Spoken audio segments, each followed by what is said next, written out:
ما انت السبب. انت اللي بتدبي ايدك في الزبالة تطلعي صحاب وبعدين ترجعي تعيطي. ما تستنضفي بقى.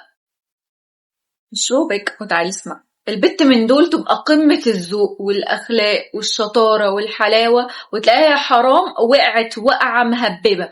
معرفش كانت بتفكر في ايه وقتها وهي بتدخل حياتها عاهات مش بني آدمين. تبقى زي الهبلة لا فاهمة أي حاجة في أي حاجة، وتبقى اللي بتقول عليها صاحبتها دي ماسكاها سف وتريقة قدام الناس. وواحدة بقى من العاقلين اللي قاعدين وحاضرين الموقف قاعدة تنصحها، ايه اتحمقت بقى ولا كله الذي يا بت ده انت الختم على قفاكي بقى قد كده. تعالوا بقى نقول شوية صفات او مواقف لو لقيتيها في اللي فاكراها صاحبتك اهربي.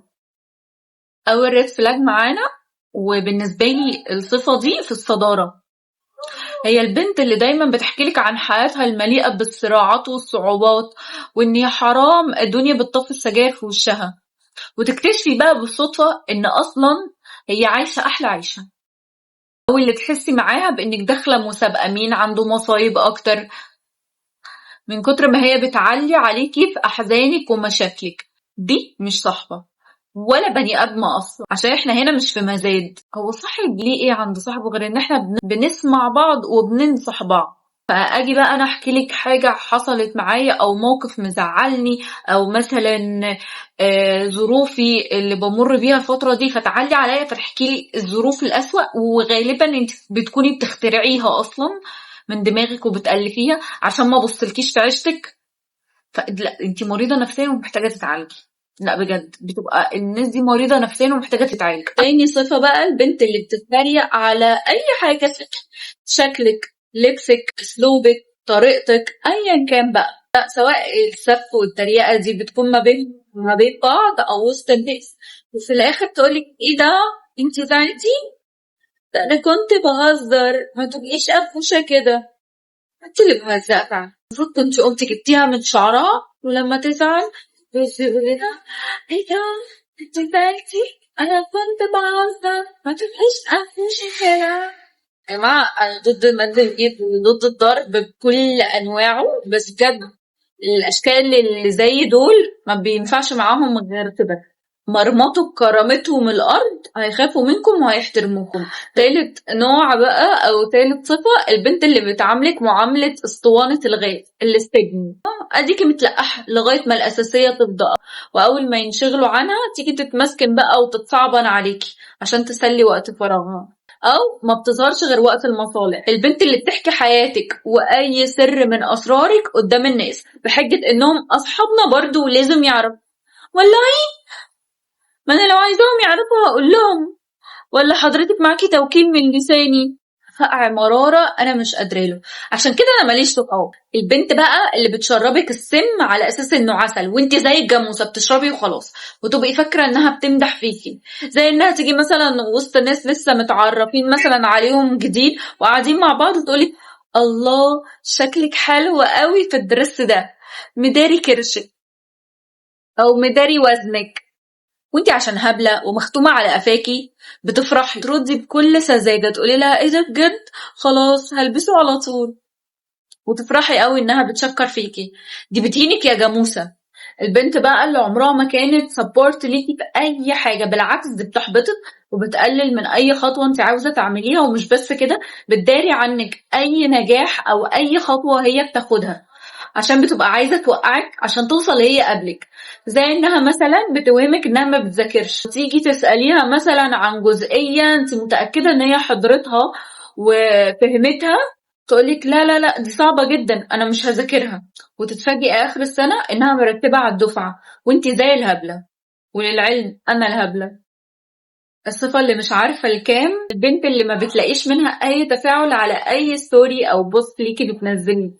ناس كتير ممكن يفكروها حاجة تافهة، بس يا جماعة التفاصيل دي بتفرق جدا، خصوصا لو لقيتيها بتعمل كده مع غيرك. اعرفي وقتها انها بتغير وبتغل منك وشايفاكي احسن منها، عشان كده بتتجاهلك. وانا بقيت ماشية بمبدأ اللي عمل عامله، غير كده انا مش هقدم حاجة زيادة عن اللي بتتقدمي، لان انا كنت شخص سبورت قوي لاي حد. حتى لو ما اعرفوش عادي يا جماعه. ما كنتش ببقى شايفاها اللي هو لا اعمل لها ليه ولا مش عارفه ايه، ما كنتش كده. ولكن مش في الغلط، يعني مثلا لو مشيره اغنيه فيها موسيقى او كل الكلام ده، او رايك مثلا في حاجه مش تمام حرام، انا مش هدعمك في حاجه زي كده بالطبيعي. اتكلم عن اللي هو ايه، ان انا وانتي مفروض صحاب. ليه انا مش بشوف منك اي رياكشن على اي حاجه انا بنزلها، سواء بوست سواء ستوري سواء صوره ايا كان ايه؟ ليه مش بشوف منك اي دعم على كده؟ خصوصا بقى لما الاقيها بتشجع ناس تانية غيري. ليه يا ماما؟ ليه يا حبيبتي؟ الكومنت عندي او اللايك عندي بيعض، هيخربشك. اللي بعد كده بقى البنت الاستقطاعية اللي ما بتبطلش تطلب طلبات بشكل مبالغ فيه.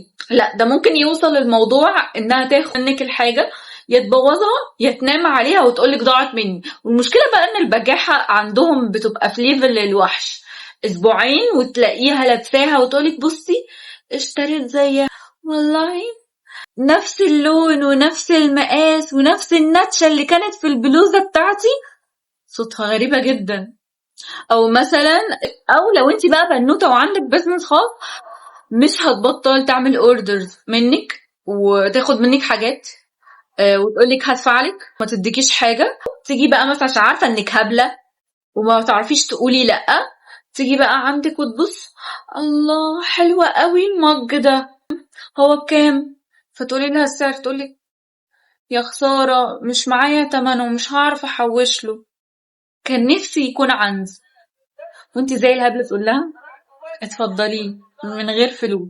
ما هي صاحبتك بقى. عايزه اقول حاجه، جماعه احنا صحابنا اللي فاتحين بزنس، الناس دي دخلها بيكون قليل قوي على قدها، فبلاش الاستقطاعيه اللي احنا بنبقى فيها دي. ويا ريت نحترم نفسنا، ولما ناخد حاجه ندفع فلوسها قبل ما الاوردر يوصل لنا اصلا، لان دي صاحبتك وانت اكيد واثقه انها مش هتاخد الفلوس ومش هتجيب لك الحاجه. وبلاش بقى حته قله الذوق اللي بقت فينا دي. لكن البنت اللي بتتلزق في خطيبك او جوزك، تحاول انها في اي خروجه ما بينكم تصمم انها تيجي معاكم وتخرج معاكم.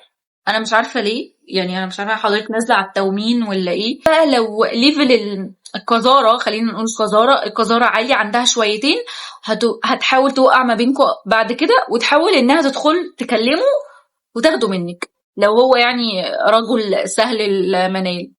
بجد اوعي تصاحبي بنت عندها ان كلامها مع الرجاله وخروجها معاهم عادي. لو انت ما بتعمليش كده او لو انت مش كده، البنت دي هتخليكي كده غصب عنك. في بنات بقى يعني بتوصل بيهم البجاحه ان يقولولك انت ازاي ما بتصاحبيش. فانت لو فاكره ان دي صاحبه والبنت دي هتجيب لك حوارات ومشاكل، يعني انت في غنى عنها اصلا، انت واهلك في غنى عنها. هي مش محترمه نفسها، هتخاف عليكي وهتحترمك. في نوع برضو من البنات اللي هو عاوزاكي دايما تبقي متاحه ليها. النوع ده ما طلعش في الرجاله بس يا جماعه، لا ده طلع في البنات كمان. ما ينفعش تصاحبي، ما ينفعش تتكلمي مع صحاب غيرها، ما ينفعش تخرجي مع صحاب غيرها، كل خطواتك لازم تكون عارفاها. مش عارفه يا بنتي هو احنا متجوزين ولا ايه، انا مش عارفه. وتتقمص وتتضايق قوي مثلا لو قلت لها لا انا مش فاضيه، مش هعرف انزل معاكي، او مش فاضيه دلوقتي مثلا اسمعك. عندك مصيبه، بتبقي في مصيبه، عندك حاجه حصلالك، مش فاضيه فعلا بجد، مش بتهربي منها ولا حاجه، وهي تتقمص بقى وتاخد جنبه وتعملها لك مشكله. فدي مش صاحبه يا جماعه. احنا ده شغل اطفال والله العظيم، حتى الاطفال ما بيعملوش كده. يعني ده العيال في الحضانات ما بيعملوش اللي هم بيعملوه ده. انا مش عارفه العقليات دي ايه. دخلي حياتك عادي بقى. لو انت بقى في حياتك واحده بتتصل بيكي مثلا وتبقوا صحاب، تتصل بيكي انا تقدم لي عريس وهنقرا فاتحه بكره، انا تقدم لي عريس وهنتخطب بكره. انت كنت لسه معايا، كنا لسه عندي في البيت بتاكلي وتشربي ايه ما نسيتي تقولي لي ان انت رايحه تقابلي حد متقدم لك، ولا الختم تمام ولا ايه؟ هي البنت اللي بتبقى عايزه تعرف عن علاقتك مع خطيبك أو جوزك، كل حاجة، عايز تعرف كل حاجة، وتتقمص وتتضايق لو ما عرفتش عنه أي معلومة جديدة. تلاقيها كده، ايه ده؟ انتي ما قلتليش ازاي ان هو اشترى كوتشي جديد؟ انتي ازاي ما تقوليليش ان هو مثلا نقل شغله؟ انتي ازاي ما تقوليلي؟ يا بنت انت عبيطه، انت ايه، هو شرك ما بيننا ولا ايه؟ انا مش فاهمه. احنا تقريبا كده خلصنا تقريبا يعني، بس والله احنا لو قعدنا نتكلم للصبح ما هنخلصها. في صفات ابشع من كده بكتير. ولكن يعني ايه، لو عايزين بارت 2 ما تنسوش تكتبوا لي في الكومنت عشان نعمل فيديو تاني. وانا بستمتع قوي صراحه وانا بعمل الفيديوز اللي زي كده عن الصحاب وكده. ليه؟ لان انا يعني شبعت مواقف كتيره قوي. مش فاكره حاجات قوي، بس يعني اعتقد لو قعدت مع نفسي كده هطلع لكم بلاوي. وبس كده، سلام عليكم.